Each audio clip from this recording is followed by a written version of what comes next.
Hello class 10. Today we are going to solve question number 8, 9, 10, 11, 12, 13 and 14 in this video. Okay, let's start.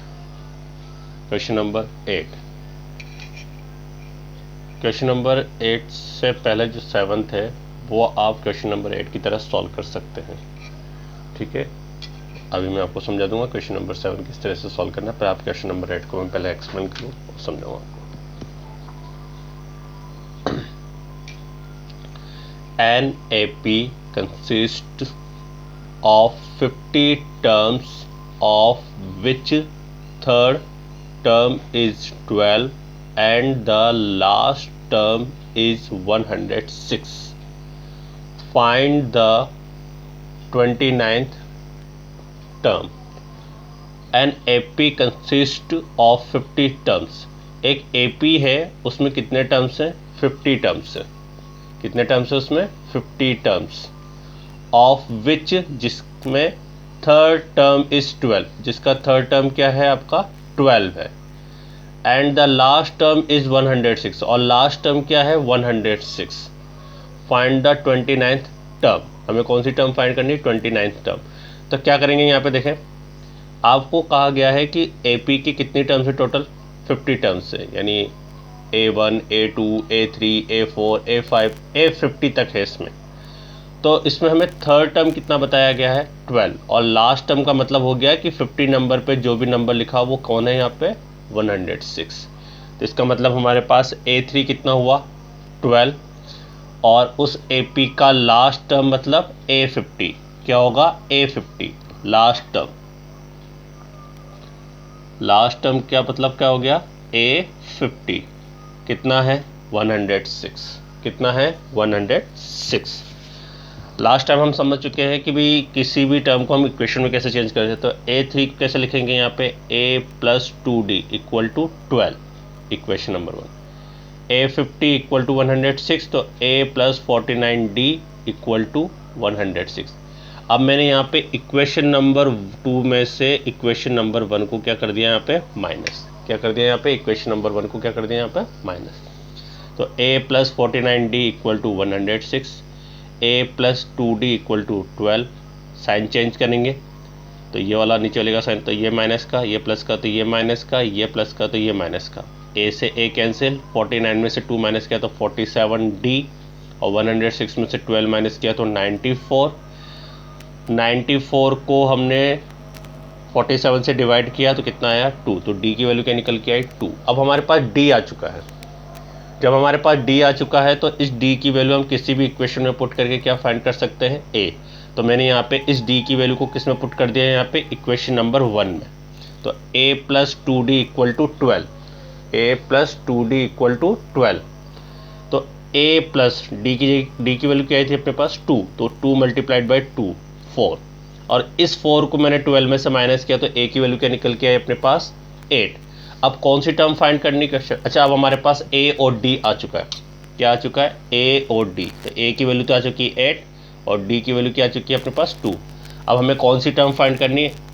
A29। और A29 लिखने का तरीका क्या होता है? A + 28D। क्लियर है? तो आप क्या करेंगे? A और D की वैल्यू पुट करेंगे यहाँ पे। तो 8 + 28 × 2, 8 + 56 = 64। तो हमारे पास 29th वाली टर्म क्या है यहाँ पे? 64। इसी तरह से 7th क्वेश्चन में आपको डायरेक्ट टर्म दे रखा है, उन टर्म को आप इक्वेशन में चेंज करें, सॉल्व करें, A और D फाइंड करें।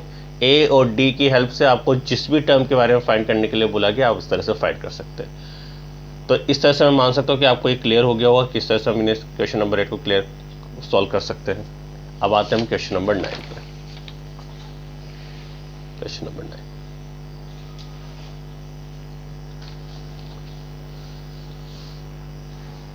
if the third and ninth term of an AP are 4 and -8, तो आपको थर्ड टर्म क्या दे रखी है? आपको 4, और नाइन्थ टर्म क्या दे रखा है आपको? -8। Which of this AP is zero, which term of this AP is zero. हमें बताना है कि वो कौन से, अच्छा विच टर्म आता है मतलब हमें क्या पता चल जाता है कि हमें n फाइंड करना है, ठीक है। तो which term of this AP is zero, तो हमें वो टर्म बतानी है, नंबर ऑफ टर्म बताना है जिसपे ये जीरो हुआ। तो सबसे पहले तो हम ये सॉल्व करेंगे। हमारे पास थर्ड टर्म मतलब A3 इक्वल टू क्या दे रखा आपको 4, और नाइन्थ टर्म यानी A9 इक्वल टू क्या दे रखा आपको -8। इक्वेशन बनाएंगे हम A + 2D equal 4, A + 8D equal to -8। अब इक्वेशन नंबर 2 में से इक्वेशन नंबर 1 को क्या कर दिया मैंने, माइनस, तो A + 8D इक्वल टू -8 और A + 2D equal to 4। Sign change करेंगे तो A माइनस का हो जाएगा, 2D माइनस का हो जाएगा, 4 माइनस का हो जाएगा, तो ये दोनों तो कैंसिल। 8 में से 2 माइनस करेंगे तो 6D आएगा, माइनस माइनस क्या होता है प्लस, तो 8 + 4 करेंगे तो क्या आएगा -12। अब इस -12 को हम 6 से डिवाइड करेंगे तो D की वैल्यू क्या है हमारे पास -2। उसके बाद हम इस D की वैल्यू को किसी भी इक्वेशन में पुट कर सकते हो, तो D की वैल्यू मैंने इक्वेशन नंबर 1 में पुट कर दी, तो A + 2D इक्वल टू 4। तो A की जगह A लिखा प्लस 2 मल्टीप्लाई D की वैल्यू क्या है -2 इक्वल टू 4। 2 को -2 से मल्टीप्लाई किया तो -4, ये -4 इधर आएगा तो प्लस का, तो 8, A की वैल्यू क्या निकल के अपने पास 8। लेकिन क्वेश्चन में हमसे ये पूछा गया है which term of this AP is zero, which term of this AP is zero. तो अगर हमसे ये बोला गया कि which term of the AP is zero, इसका मतलब हमें AN की वैल्यू क्या बता रखी है यहाँ पे जीरो, क्या बता रखी है AN की वैल्यू क्या बता रखी है आपको जीरो। तो अब n फाइंड करना है, तो AN का फॉर्मूला क्या होता है A + n-1D इक्वल टू, और वैल्यू क्या चल रही है साथ में जीरो, तो A की जगह 8 लिखेंगे, D की जगह -2 लिखेंगे। अब इस 8 को इधर शिफ्ट करेंगे जीरो की तरफ तो 0 - 8 हो जाएगा। अब n-1 को -2 से मल्टीप्लाई कर रखा है, 0 - 8 किया तो क्या है यहाँ पे -8, -2 से -8 को डिवाइड करा तो क्या आया 4, और इस -1 को 4 में प्लस करेंगे तो क्या जाएगा यहाँ पे, अगर इस तरह से करें हम लोग n = 4 + 1, n = 4 + 1, तो क्या जाएगा यहाँ पे n = 5। तो हमारे पास वो कौन सी टर्म है जिसकी वैल्यू जीरो होगी, फिफ्थ टर्म है। AP की कौन सी टर्म है वो फिफ्थ टर्म। नॉर्मली क्वेश्चन है, आप लोग एक चीज़ का ध्यान रखें कि इस तरह से आता है, जैसे थर्ड नाइन्थ, तो इसे इक्वेशन में चेंज करेंगे। इक्वेशन में चेंज करके सबसे पहले हम क्या फाइंड करेंगे, A और D। क्या फाइंड करेंगे A और D। A और D जब आपके पास होंगे तो आप कोई सा भी क्वेश्चन कंप्लीट कर सकते हैं। नेक्स्ट, अब हम क्वेश्चन नंबर 10 पे आते हैं।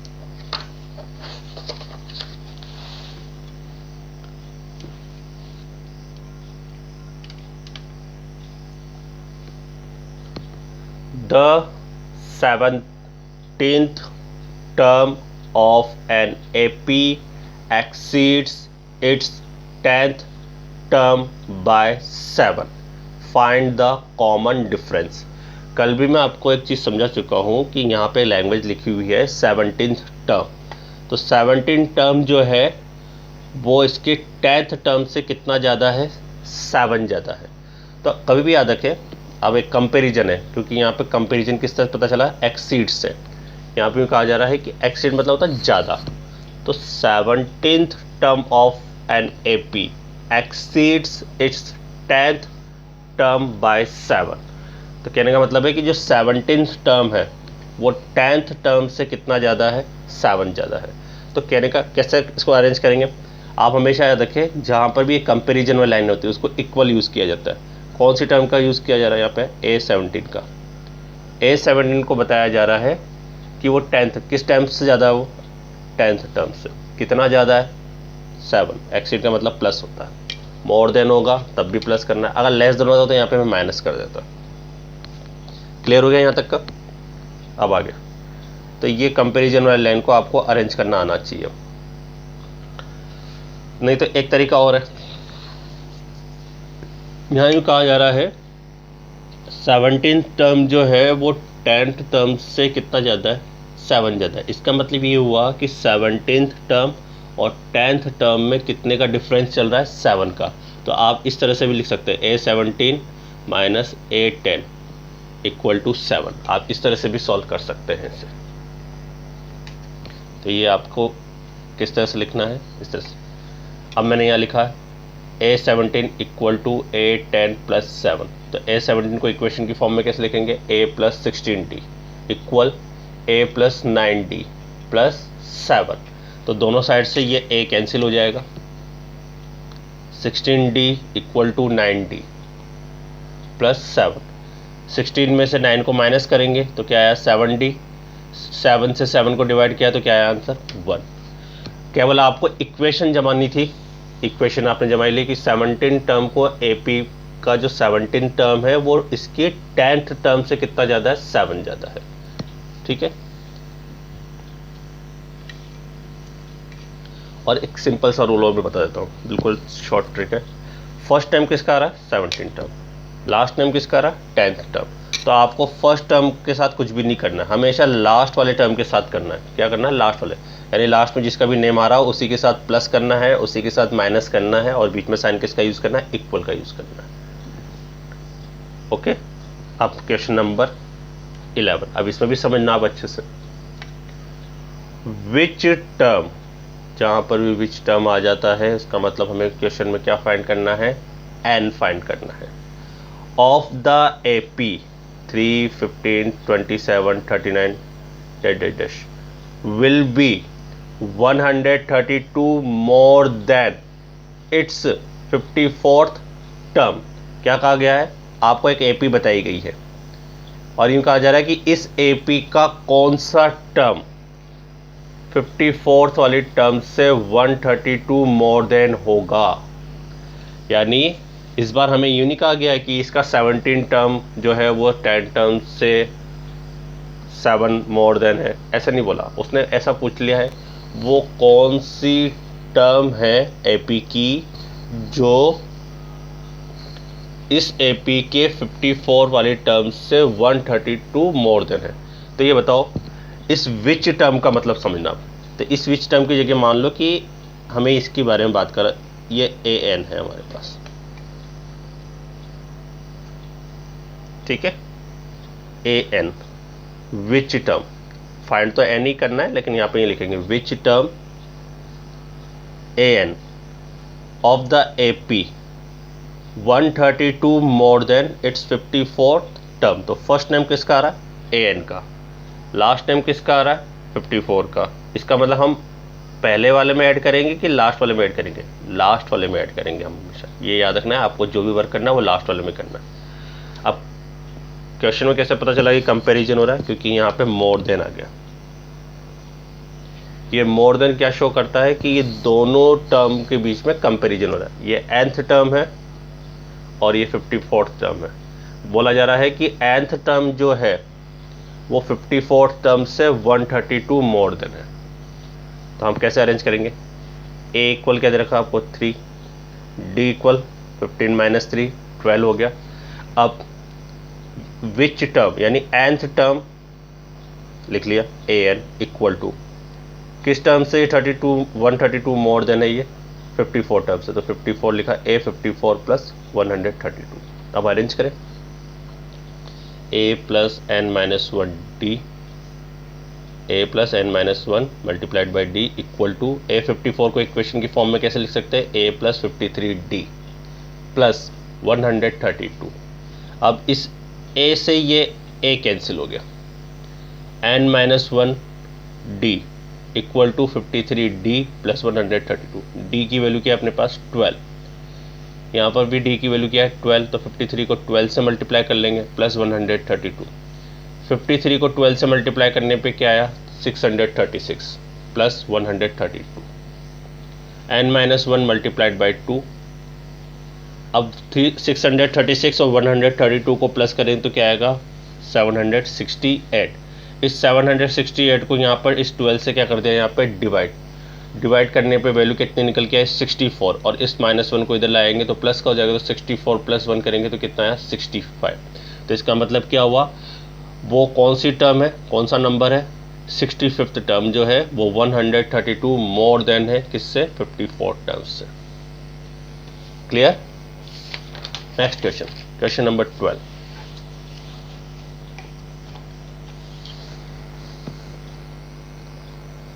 Two APs have the same common difference. The difference between their 100th terms is 100. What is the difference between their 1000th terms? क्या कहा गया है कि इस क्वेश्चन में इस बार आपको 2 एपीज दी गई है। कितनी एपीज दी गई है, 2 एपीज, जिनके दोनों एपीज का जो कॉमन डिफरेंस है वो दोनों का सेम है। यानी फर्स्ट वाले एपी का जो कॉमन डिफरेंस है और सेकंड वाले एपी का जो कॉमन डिफरेंस है वो दोनों क्या है, यहाँ पे सेम है। यानी हम दोनों के लिए कॉमन डिफरेंस क्या लिखेंगे, डी लिखेंगे। क्या लिखेंगे, डी लिखेंगे। उसके बाद यूं कहा गया है the difference between their 100 terms is 100। अब अगर यूं कहा गया है कि दोनों एपी का अगर मैं 100 वाले टर्म लूँ और उन दोनों का अगर मैं डिफरेंस लिखूं तो वो डिफरेंस की वैल्यू कितनी अपने पास 100 है। What is the difference between their 1000th term, हमें इसमें 1000 वाली टर्म का क्या निकालना है, डिफरेंस निकालना है। तो देख ले, हमने एपीज कंसीडर करी। मान लिया कि फर्स्ट एपीज जो है वो A1 A2 A3 up to AN है, और सेकेंड एपीज क्या मान लिया हमने, B1 B2 B3 up to BN है। ठीक है। According to question the difference between 100 term is 100। तो मान लिया जाए कि मैंने लिखा यहाँ पे A100 लिख लिया, 100 टर्म लिख रहे, A100 लिख लिया, माइनस इसी तरह से सेकेंड एपीज का 100 टर्म यानी B100 लिख लिया। अब लिखने का तरीका वही जैसे इक्वेशन लिखते हैं। अगर मैं बोलूँ A100 लिखना है तो आप कैसे लिखेंगे, आप लिखेंगे A + 99D, ऐसे लिखेंगे। A100 अगर लिखने के लिए कहा जाएगा तो आप ऐसे लिखेंगे ना कि A + 99D लिखेंगे यहाँ पे। तो इसी तरह से लिखा हम लोगों ने यहाँ पे इसको। अब यहाँ ध्यान दें, अगर B100 लिखने के लिए कहूँ तो कैसे लिखेंगे आप, B + 99D। पर हमारे पास क्या है कि यहाँ पे ना फर्स्ट टर्म के बारे में कोई नॉलेज नहीं है, तो हमने क्या करा, फर्स्ट टर्म को A1 ही मान रखा है और सेकंड वाले एपीज का भी फर्स्ट टर्म हमने क्या मान रखा है, B1। तो आप कैसे लिखेंगे, देखो A100 = A1 + 99D minus B100 की जगह क्या लिखा आपने, इन ब्रैकेट B1 + 99D। यानी इसकी फर्स्ट टर्म को भी आपने A1 ही बोल रखा है और इसकी फर्स्ट टर्म को B1 बोला, क्योंकि इनके बारे में हमें कोई नॉलेज है ही नहीं। और इक्वल में क्या चल रहा है, 100। तो A1 + 99D minus B1 + 99D = 100। अब क्या करेंगे, जैसे हम इस ब्रैकेट को ओपन करेंगे तो ये B1 तो हो जाएगा माइनस का और 99D भी हो जाएगा माइनस का, और ये दोनों सेम होते हैं, कैंसिल हो जाएंगे। तो A1 - B1 कितना आएगा, 100। अब आगे तो हमारे पास दोनों ही फर्स्ट टर्म का जो डिफरेंस निकल के आया वो कितना निकल के आया, 100 निकल के आया।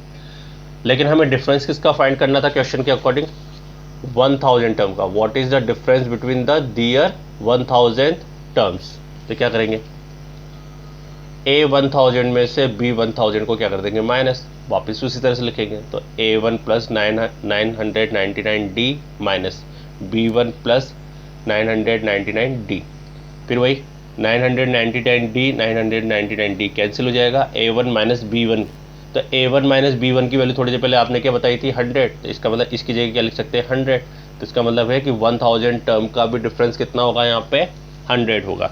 ये ऐसा क्यों हुआ, क्योंकि दोनों एपीज के जो डिफरेंस था, कॉमन डिफरेंस था, वो दोनों सेम था। इसलिए इनका डिफरेंस दोनों एपीज के किसी भी टर्म का, मतलब किसी भी, मतलब जैसे 100 टर्म का डिफरेंस निकालो, चाहे आप 1000 टर्म का डिफरेंस निकालो, इसमें हमेशा वैल्यू कैसी आएगी, इनकी सेम ही आएगी। तो इसका डिफरेंस कितना निकल के आया, 100।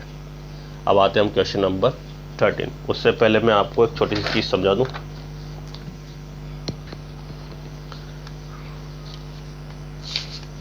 देखें यहाँ पे, find the smallest 3 digit number which is divisible by 7।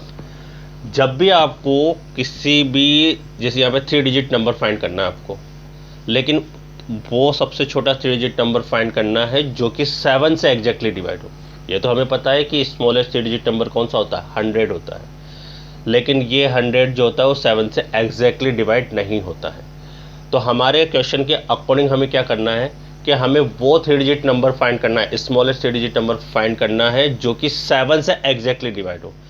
तो हम ऐसा तो नहीं है, अगर यहाँ तो अभी 3 डिजिट नंबर है तो हम कर लेंगे 100, 101, 102, 103, 104, ऐसा हम क्या एक एक करके चेक करेंगे क्या?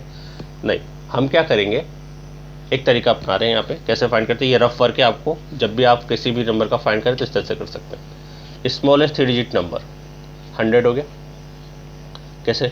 अब यहाँ पे हमें किससे डिवाइड चेक करना है, उसका 7 से, तो आप 7 से 100 को डिवाइड कर दें, तो 7 यहाँ पे किसका वर्क कर रहा है, डिवीजर का।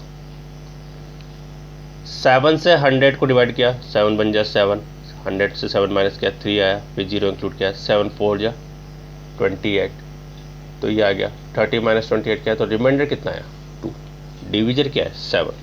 तो आपको जब भी स्मॉलेस्ट नंबर फाइंड करना हो तो क्या करें, आप इस 7 से 100 को डिवाइड कर दें, 100 से डिवाइड करने के बाद इस रिमाइंडर को इस डिवीजर में से माइनस कर लें, 7 में से 2 माइनस करा तो क्या आया 5, और इस 100 में जो स्मॉलेस्ट नंबर होता है उसमें प्लस कर दें, तो 100 प्लस 5 करेंगे तो क्या जाएगा 105, ये आपका आंसर हो गया।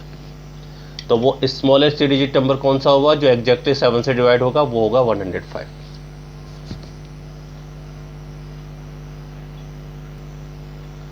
ओके,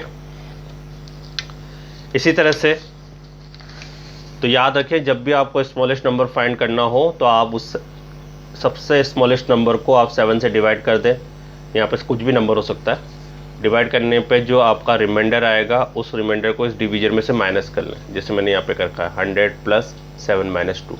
याद रखना, स्मॉलेस्ट 3 डिजिट नंबर फाइंड करने का तरीका है जब किसी नंबर से डिवाइड करके हम पता करना चाह रहे हो, उस कंडीशन में है ये, ऐसा नहीं है कि भाई हर बार में लगेगा। ये आप केवल smallest 3 digit number is divisible by 7, 100 plus division में से रिमाइंडर को माइनस कर दिया तो क्या आया 5 प्लस कर दिया। इसी तरह से find the greatest 3 digit number which is divisible by 7। अब हमें ग्रेटेस्ट 3 डिजिट नंबर फाइंड करना है जो एग्जैक्टली 7 से डिवाइड हो, तो कैसे करेंगे, आप सबसे पहले वो लिख लें, ग्रेटेस्ट 3 डिजिट नंबर 999। अब 999 को आप 7 से डिवाइड करेंगे तो डिवाइड कितने टाइम हो रहा है 142 टाइम, डिवाइड करने पे वैल्यू कितनी आई, रिमाइंडर कितना आया 5। तो आपको कुछ नहीं करना, यहाँ पर जो ग्रेटेस्ट नंबर आपने लिखा है इस ग्रेटेस्ट नंबर में से इस 5 को माइनस कर दें, तो 999 में से रिमाइंडर को माइनस करेंगे तो हमारे पास वैल्यू क्या निकल के आएगी 994, तो ये एग्जैक्टली 7 से डिवाइड होगा। तो इस तरह से हम स्मॉलेस्ट नंबर फाइंड कर सकते हैं और इस ग्रेटेस्ट नंबर फाइंड कर सकते हैं जो किसी नंबर से एग्जैक्टली डिवाइड होगा। क्लियर है ये? अब हम क्वेश्चंस पे आते हैं। अब क्वेश्चन में आते ही हमें देखो, मैं आपको बस केवल 13 समझाऊंगा, आप 14 खुद करेंगे, मैं केवल 14 का एक एक्सप्रेशन समझा दूंगा। How many 3 digits number are divisible by 7। अब हाउ मैनी वाला क्वेश्चन आ गया, इसका मतलब n फाइंड करना है, पर इस बार हमें AP नहीं दे रखी है, पहले AP देखनी है हमें कैसे बनानी। AP कौन से नंबर की बनेगी, 3 डिजिट नंबर की, कौन सी वाली, जो 7 से डिवाइड हो। तो हमें पहले वो फर्स्ट नंबर सेलेक्ट करना है जो 7 से डिवाइड होगा, और लास्ट नंबर सेलेक्ट करना है जो 7 से डिवाइड होगा। यानी हमें एक स्मॉलेस्ट 3 डिजिट नंबर फाइंड करना है, फिर ग्रेटेस्ट 3 डिजिट नंबर फाइंड करना है। तो कैसे करेंगे, अभी आप सीख चुके हैं कैसे करते हैं। तो मैंने स्मॉलेस्ट 3 डिजिट नंबर कौन सा फाइंड किया 105, और ग्रेटेस्ट 3 डिजिट नंबर कैसे फाइंड किया 994। ये तो हो गया फर्स्ट नंबर, ये हो गया लास्ट नंबर। अब नेक्स्ट जो टर्म फाइंड कैसे करते हैं, हम डिवाइड किससे करते हैं 7 से, तो इसमें 105 में 7 प्लस कर दो तो 112, 112 में 7 प्लस कर दो 190, डेट और लास्ट टर्म आप फाइंड कर ही चुके हैं। फिर इनको चेक करेंगे कैसे, देखो आपने सब में कितना प्लस किया 7 प्लस किया, इसका मतलब इनका डिफरेंस कैसा है, बिल्कुल सेम है।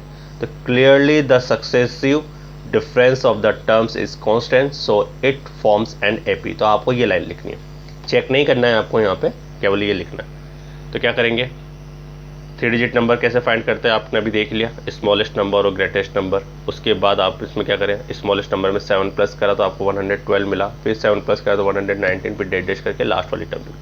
फिर आपको यहाँ पर पता चल रहा है कि सब में हमने 7 प्लस किया है, तो clearly the successive difference of terms is constant so it forms an AP। अब आपको क्या क्वेश्चन में क्या था, n फाइंड करना है, तो अब आपको करने की, अब इसमें मुझे समझाने की जरूरत नहीं है। 105 तो किसका वर्क करेगा, फर्स्ट टर्म का, इन दोनों का डिफरेंस जो होगा वो किसको शो करेगा, d को, और an किसका वर्क करेगा यहाँ पे 994। तो a मिल चुका है, d मिल चुका है, an दे चुका है, क्योंकि जो लास्ट टर्म होती है वो an का वर्क करेगा। an की जगह लिखेंगे 994, फॉर्मूला अप्लाइड करेंगे इक्वल टू 994, और इसको सॉल्व करके आप n की वैल्यू फाइंड करेंगे। तो n की वैल्यू कितनी निकल के आ रही है इसमें, 128। अब क्वेश्चन नंबर 14, क्वेश्चन नंबर 14 में लिखा हुआ है how many multiples of 4। Multiples of 4 का मतलब जो भी नंबर होगा वो 4 से एग्जैक्टली डिवाइड होगा। Lie between 10 and 250। हमें कौन से नंबर सेलेक्ट करने हैं, 10 से लेकर 250 के बीच में वो नंबर सेलेक्ट करने हैं जो 4 से डिवाइड हो रहे हो। तो देखो फर्स्ट नंबर क्या है, 10, तो 10 ऐसे 10 4 के टेबल में आता नहीं है, तो कैंसिल करो। फिर आता है 11, 11 भी 4 के टेबल में नहीं आता, ठीक है। 12, 12 जो है वो 4 के टेबल में आता है, तो हमारा फर्स्ट नंबर क्या हुआ, 12। अब 12 में +4 करोगे तो क्या मिलेगा आपको, 16, 16 में +4 करोगे तो 20। यहाँ पर जिस भी नंबर का मल्टीपल या डिविजिबल बोला जाएगा वही प्लस करना है। तो 12 में आपने +4 किया तो 16 आया, 16 में +4 किया तो 20 आया, डैश डैश डैश डैश। अब लास्ट वाला नंबर कैसे फाइंड करें, तरीका तो बता चुका हूँ, फिर भी आपको बता देता हूँ। जैसे 250 है, तो 250 का ये देखो लास्ट वाला 2 डिजिट नंबर, क्या 54 के टेबल में आता है, नहीं आता है, कैंसिल करो।